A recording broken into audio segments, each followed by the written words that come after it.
Hello friends, this is Gaurav. Welcome to our YouTube channel. आज के हम इस वीडियो में समिट्स यानी शिखर सम्मेलन के बारे में पढ़ेंगे। मोस्ट इम्पोर्टेंट टॉपिक है ये, मोस्ट इम्पोर्टेंट टॉपिक है।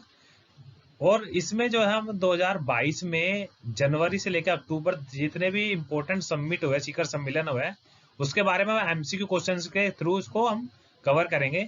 जो भी हमारे चैनल पर नए आए वो चैनल को सब्सक्राइब कर दे और वीडियो को शेयर कर दे और वीडियो को लाइक भी कर दे। तो चलिए स्टार्ट करते हैं हम अपना मोस्ट इम्पोर्टेंट टॉपिक। सबसे पहले है भारत की ओर से पहले I2U2 वर्चुअल समिट में किसने भाग लिया। तो भारत की ओर से किसने भाग लिया था? ये लिया था हमारे प्रधानमंत्री श्री नरेंद्र मोदी ने। I2 और U2 का मतलब क्या? I2U2, I2 मतलब I दो बार है और U भी दो बार है, यानी एक I का मतलब है इंडिया, दूसरे I का मतलब है इजराइल, तीसरे U मतलब पहला U का मतलब क्या है? UAE, और दूसरे यू का मतलब है यूएसए। यानी ये चार देशों का क्या है? ये है संगठन है I2U2। नेक्स्ट है किस शहर में 13वें फिक्की ग्लोबल स्किल समिट 2022 की मेजबानी करी। तो ये किसने करी थी? ये करी थी न्यू दिल्ली ने। और इसका इनॉग्रेशन किसने किया था? धर्मेंद्र प्रधान ने। ये कौन है? ये केंद्रीय शिक्षा मंत्री है। ये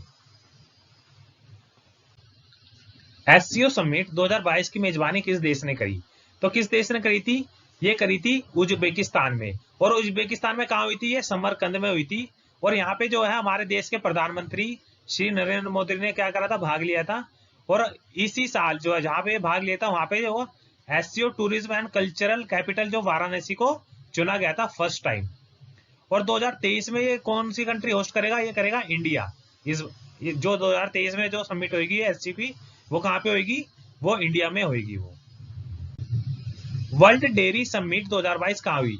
ये हुई थी भारत में। भारत में कहाँ पे?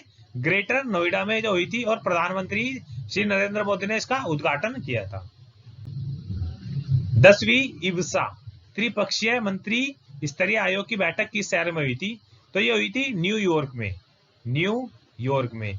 इब्सा का मतलब क्या है? इसमें तीन देश है। मतलब ये तीन देश कौन कौन से हैं? इंडिया, आई से इंडिया, बी से ब्राजील, एस से साउथ अफ्रीका। और इसमें किसने भाग लिया था? एस जयशंकर ने। एस जयशंकर कौन है? हमारे विदेश मंत्री। विदेश मंत्री ने इन्होंने भाग लिया था। इंडिया क्लीन एयर समिट का चौथा संस्करण किस शहर में हुआ? तो ये किस शहर में होता है? ये होता है बेंगलुरु। बेंगलुरु में होता है। कहां पे? कर्नाटका।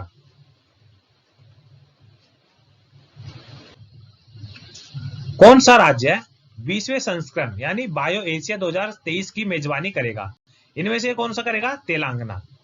इसका ऑप्शन बी राइट है, तेलंगाना। किस देश ने G20 विदेश मंत्रियों की बैठक 2022 की मेजबानी करी?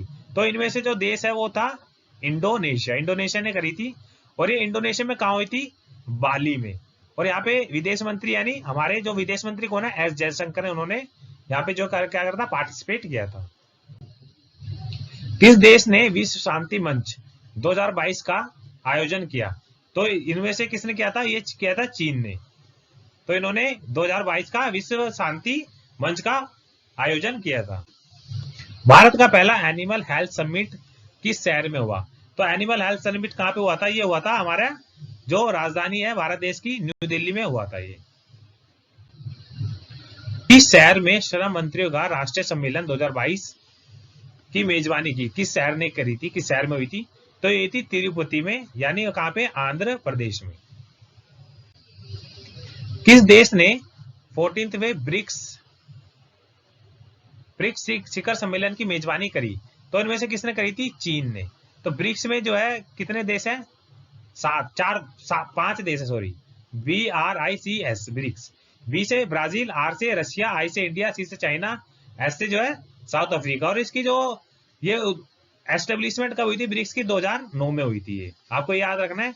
और जो इससे पहले जो 13वीं समिट हुई थी कहां पे हुई थी? ये इंडिया में हुई थी। आपको ये याद रखना है। 48वीं G7 जो समिट 2022 की मेजबानी कहां पे हुई थी? ये हुई थी जर्मनी में। आपको याद रखना 48वीं जो हुई थी 2022 में हुई थी और ये जर्मनी में हुई थी। और इससे पहले जो थी 47 वो कहां पे हुई थी? यूनाइटेड किंगडम में। और अगली कहाँ पे होगी 49वीं, वो होगी जापान में। ये इंपॉर्टेंट है, वेरी वेरी इंपॉर्टेंट। ये कोई ना कोई क्वेश्चन जरूर फंसेगा यहाँ से, आप ये पूरी वीडियो जरूर देखना। कौन सा देश 2023 में G20 बैठक की मेजबानी करेगा? तो ये कौन करेगा? हमारा देश भारत करेगा। और ये कहाँ पे होगा? जम्मू और कश्मीर राज्य में होगा। और दूसरा जो है नई दिल्ली में भी हो सकता है ये, क्योंकि दोनों राज्य जो है ये बताए गए थे, एक जम्मू एंड कश्मीर जो है यूटी और न्यू दिल्ली ये भी यूटी, इन दोनों में हो सकता है ये। और 2022 में हुई कहाँ थी ये हुई थी इंडोनेशिया में। और 2024 में कहाँ होगी? ये ब्राजील में होगी। Very very important, very very important ये है, आपको याद रखना है। ये जम्मू कश्मीर में और नई दिल्ली में दोनों में से हो सकता है। वैसे आधिकारिक तौर पर जम्मू एंड कश्मीर बोला था, फिर बाद में न्यू दिल्ली बोला गया था।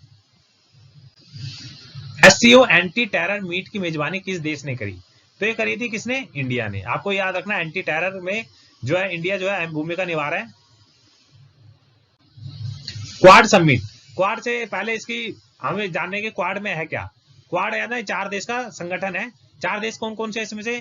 पहला है जापान, दूसरा है अमेरिका, तीसरा है इंडिया, चौथा है ऑस्ट्रेलिया। तो ये 4 देश का क्या है? ये संगठन है, ये आपको याद रखना है। और इसकी जो ये आयोजन हुआ था, समिट हुई थी, ये कहाँ पे हुई थी? कौन से उसमें? ये हुई थी टोक्यो, टोक्यो यानी जापान में हुई थी। आपको याद रखना है क्वाड कंट्री। क्वाड कंट्री में कितने मेंबर है? 4 मेंबर है। 5th बीमस्टेक समिट, जो बीमस्टेक की बैठक हुई थी वो मेजबानी किस देश ने करी थी? वो करी थी श्रीलंका ने। आपको याद रखना है श्रीलंका ने करी थी इसकी। वेरी वेरी इंपॉर्टेंट है ये। एपैक समिट 2022 की मेजबानी किस देश ने करी? तो ये किसने करी थी? ये करी थी थाईलैंड ने। और एपैक की बात करें तो इसका एस्टेब्लिशमेंट कब हुआ था, कब फाउंडेड हुई थी? ये 1989 में। और इसमें मेंबर कंट्री कितने हैं? मेंबर कंट्री, तो मेंबर कंट्री कितने हैं? 21। और ये जो है अगली जो होगी 2023 में कहाँ होगी? ये यूएसए में होगी, यानी अमेरिका में। 32वीं नाटो समिट, तो नाटो आपको याद रखना ये इंपॉर्टेंट है, क्योंकि आपने देखा होगा कि यूक्रेन पे जब हमला हो रहा है रशिया ने करा था, कब वो स्टार्ट हुआ था? ये 20 फरवरी को जो हमला हुआ था, वर्ल्ड ये कर रहा था। और इसमें जो है नाटो ने अहम भूमिका निभाई है, क्योंकि वो यूक्रेन जो है कहाँ पे शामिल होना चाहता है और नाटो के संगठन में शामिल होना चाहता था। तो नाटो जो है ये क्या है? 30 देश का क्या है? समूह है ये। तो इसी वजह से ये नाटो जो है फेमस में रहा है। और ये इसकी जो मेजबानी हुई थी किस देश में हुई थी? ये अभी हुई थी स्पेन में। और स्पेन यानी कहाँ पे? मैड्रिड में। स्पेन की कैपिटल है ये मैड्रिड, आपको याद रखना है। और ये नाटो की एस्टेब्लिशमेंट कब हुई थी? 1949 में। 1949 में आपको याद रखना है ये। और इसका हेडक्वार्टर कहाँ पे है? हेडक्वार्टर है ब्रुसेल्स, बेल्जियम में है। और मेंबर कंट्री कितने हैं? 30। और इसमें जो 30th जो बना था, कौन बना था? मैसिडोनिया जो है इसमें जो है 30th जो है मेंबर बना था। आपको ये याद रखना है।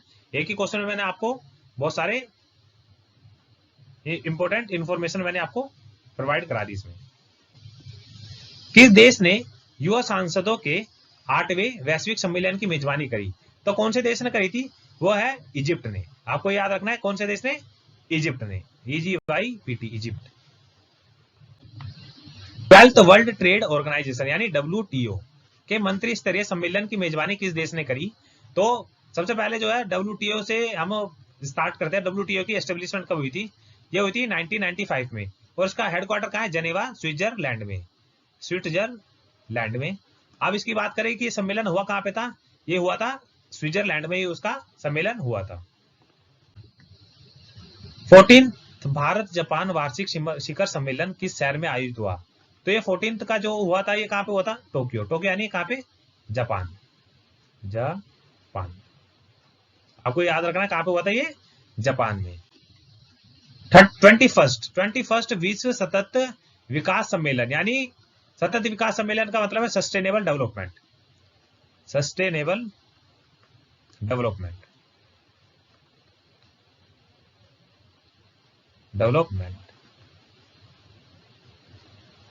वर्ल्ड सस्टेनेबल डेवलपमेंट जो है सम्मेलन हुआ था, समिट हुई थी 2022 में।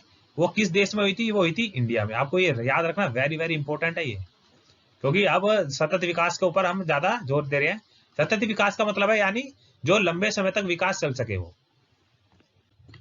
नेक्स्ट है पहली बार भारत मध्य एशिया सम्मेलन की मेजबानी किसने करी? तो सबसे पहले पहली बार हुई थी ये किसने करी है? ये हमारे भारत देश के प्रधानमंत्री श्री नरेंद्र मोदी ने, PM prime minister Narendra Modi ने।